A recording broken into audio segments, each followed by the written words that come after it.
আমরা নজর রাখবো শুরুতে বর্ধমান দুর্গাপুর কেন্দ্রের লড়াই নিয়ে। এবার বিস্ফোরক কীর্তি আজাদ।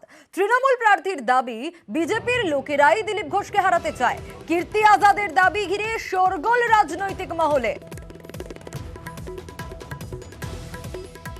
অর্পণ আমাদের প্রতিনিধি রয়েছেন আমাদের সঙ্গে।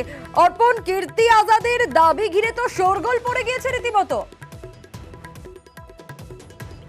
দেখো, একেবারেই কিন্তু আজ বর্ধমান দুর্গাপুর লোকসভা কেন্দ্রের যিনি তৃণমূল প্রার্থী, আজ দুর্গাপুরের একটি পার্কে প্রাতঃ ভ্রমণে বেরিয়ে তিনি চাঞ্চল্যকর অভিযোগ করেন যে বিজেপির লোকেরা বলছে শুভেন্দু অধিকারীর লোকেরাই দিলীপ ঘোষকে হারাবে, এমনই কিন্তু চাঞ্চল্যকর তিনি অভিযোগ করেন।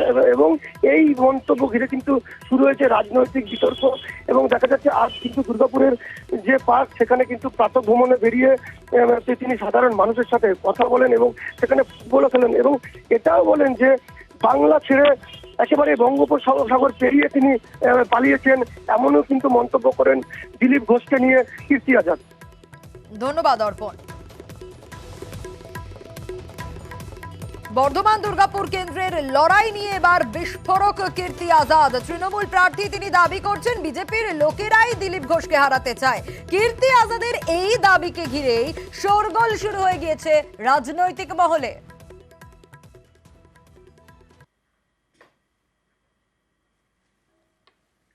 लगता है भागी गया और यहाँ भी नहीं भागा है, 7 समुद्र पार भागा, अंडमान बे ऑफ बंगाल छोड़ करके अंडमान भाग गया है। बीजेपी वाला हमसे जो कुछ बात कर रहा है उसका हम खुलासा करेगा। बीजेपी वाला उसको खुद ही हराना चाहता है, शुभेंदु अधिकारी का लोग। ভালো কথা তো, জিতে আসুন না। খুব দুর্ভাগ্য ওনার, টিএমসি এমন ফাঁসিয়ে দিয়েছে না, বেরোতে পারছেন না। আর কাहीं का ईंट कहीं का रोड़ा, টিএমসি ने कुनबा जोड़ा। রেজাল্ট হলে বুঝতে পারবেন। কঠিন জায়গায় পা দিয়েছেন উনি, যেন যার ইচ্ছা সাহায্য নিয়ে নেন। ওনার পার্টিও তো ওনাকে সাহায্য করছে না। আমি যদি বলি ওনার পার্টির লোকেরা আমাকে সাহায্য করছে। হুগলি লোকসভা 24-এ বিজেপির অস্ত্র সন্দেশখালী। ভোট প্রচারে বারবার সরব নরেন্দ্র মোদী। এবার এই সন্দেশখালী ইস্যুতে কাউন্টার অ্যাটাকে মমতা বন্দ্যোপাধ্যায়। শাহজাহানের সঙ্গে নিশীথের তুলনা টেনে চড়া সুর তৃণমূল নেত্রীর।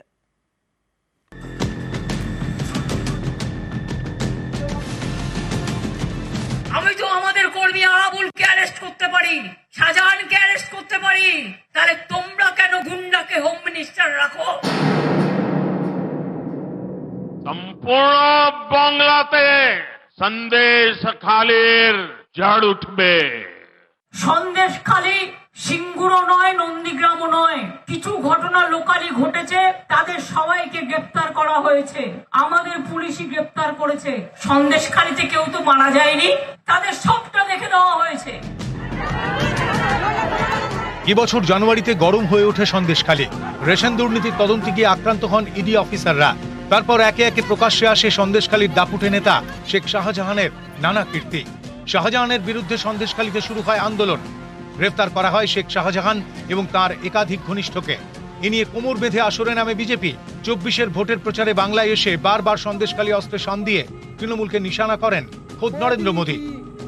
पूरे देश ने देखा है कि कैसे टीएमसी सरकार ने संदेशखाली के गुनहगारों को बचाने के लिए पूरी ताकत लगा दी।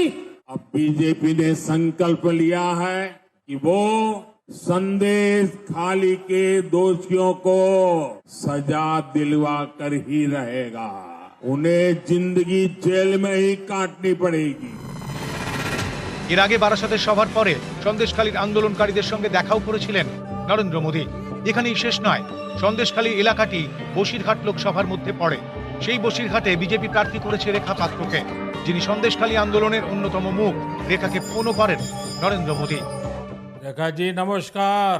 आप बंगाल की विपरीत राजनीतिक परिस्थितियों में प्रचार कर रही हैं।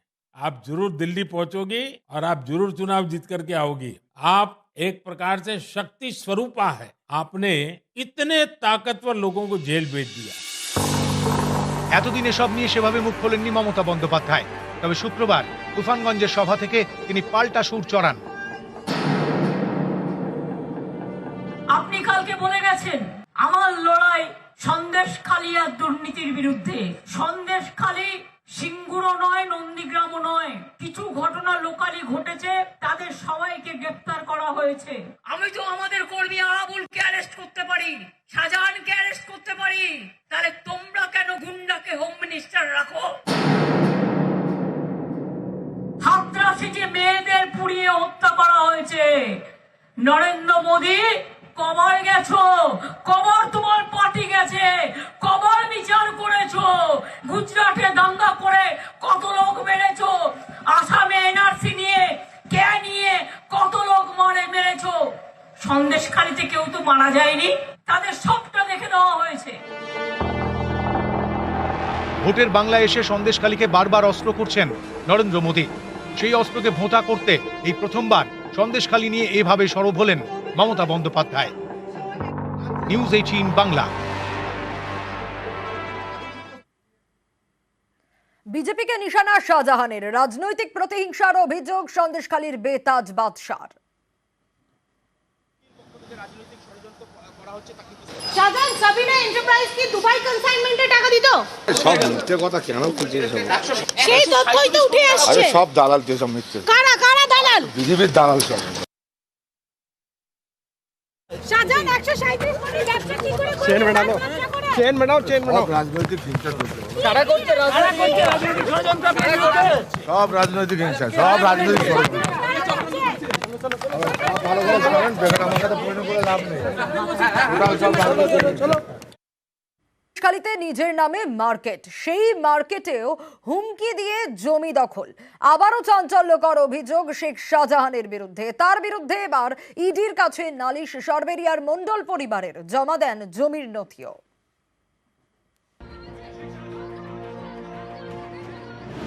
শেখ শাহজাহান সন্দেশখালীর দাপুটে নেতা, এমনই দাপট যে নিজের নামে বাজার পর্যন্ত তৈরি করে ফেলেছিলেন। এই দেখুন সরবেরিয়ার সেই বাজার, বাজারের নাম শেখ শাহজাহান মার্কেট। জমি দখল করে ভেরি তৈরির ভুরি ভুরি অভিযোগ শাহজাহানের বিরুদ্ধে। শুধু ভেরি নয়, এই মার্কেটটিও জমি দখল করেই শাহজাহান তৈরি করেছিলেন বলে অভিযোগ। সরবেরিয়ার মণ্ডল পরিবারের দাবি জমিটি তাদের, রীতিমতো হুমকি দিয়ে সেই জমি দখল করা হয়। শাহজাহানের বিরুদ্ধে এবার ইডির কাছে নালিশ জানালো সরবেরিয়ার মণ্ডল পরিবার। শাহজাহান শেখ জমি জায়গা নিয়ে নিয়েছে আমাদের, জমি জায়গা যাতে উদ্ধার হয় সেই জন্য মার্কেট করবে, দাও তোমাদের পয়সা দেবো, পরে নিয়ে আর পয়সা করি চাইতে গেলে হেঁকে তাড়িয়ে দিত, মারার হুমকি দিত। কতটা জমি ছিল? 1 একর 15 শতক। জোর করে লিখে নিয়েছে, না লিখে দিলে মার্ডার করে দিত। বলেছিল কেটে চেম্বারে ফেলে দেবো। কে অফিসে এসেছিলাম, ইডি অফিসে। আপনারা কি ডেকেছিলেন, আপনারা নিজেরাই এসেছিলেন? না, আমাদের নিজেরাই এসেছিল। মণ্ডল পরিবারের দাবি 2011 সালে 1 একর 15 শতক জমি দখল করে শেখ শাহজাহান। জমির বিনিময়ে টাকা চাইলে শেখ শাহজাহান হুমকি দেন। রাতে বাড়িতে ঢুকে খুনের হুমকি, শাহজাহান বন্দুক দেখিয়ে জমি লিখিয়ে নেন বলে অভিযোগ।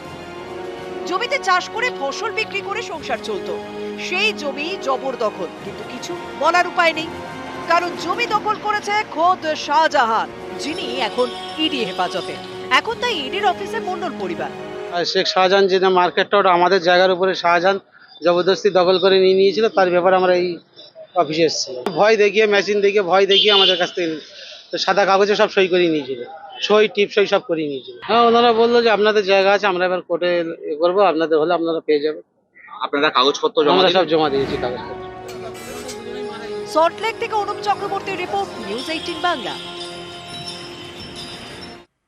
আর এবার নজর রাখবো ঠাকুরনগরের দিকে, কারণ সেখানে বারুনি মেলা। সকাল থেকেই লক্ষ লক্ষ মানুষের ঢল, লক্ষ লক্ষ মতুয়ার ঢল। কামনা সাগরে স্নান পুণ্যার্থীদের। ঠাকুরনগরে আজ সকাল থেকেই লক্ষ লক্ষ মতুয়ার ঢল। প্রতি বছর কিন্তু এই মেলা আয়োজন করা হয় এবং আপনাদের জানিয়ে রাখি, প্রতি বছর চৈত্র মাসে মতুয়া সম্প্রদায়ের ধর্মগুরু হরিচাঁদ এবং গুরুচাঁদ ঠাকুরের আদর্শেই মতুয়া ধামে মহামেলার আয়োজন করা হয়। এবারও সেই মেলা বসেছে উত্তর 24 পরগনার ঠাকুরনগরে। সেই ছবি আপনাদের দেখাচ্ছি, একেবারে স্নান চলছে সকাল থেকেই।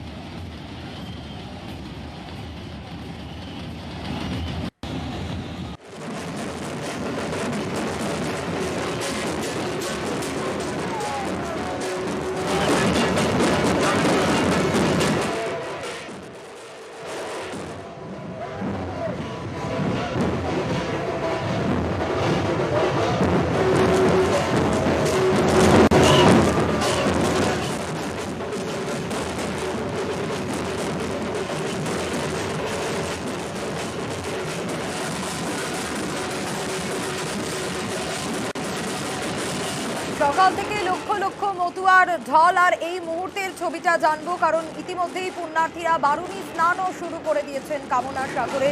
অনিরুদ্ধ আমাদের প্রতিনিধি রয়েছেন সরাসরি আমাদের সঙ্গে। অনিরুদ্ধ, এই মুহূর্তের ছবিটা, সকাল থেকে লক্ষ লক্ষ মানুষের ঢল।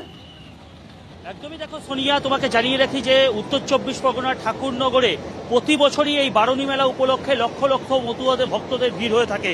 এবছরও 213তম হরিচাঁদ ঠাকুরের আবির্ভাব তিথি উপলক্ষে আজ সকাল 7টা 20 থেকে যে পুণ্য স্নানের তিথি লেগেছে, অর্থাৎ আগামীকাল ভোর 4:59 পর্যন্ত এই তিথি থাকবে। সেই তিথিতে এই মহা স্নান করবার জন্য, অর্থাৎ এই হরিচাঁদ ঠাকুরের পুণ্যতিথিতে যে স্নান, সেই স্নান করবার জন্য কিন্তু রাজ্যের বিভিন্ন প্রান্ত থেকে অগণিত ভক্তরা আজ এখানে উপস্থিত হয়েছে।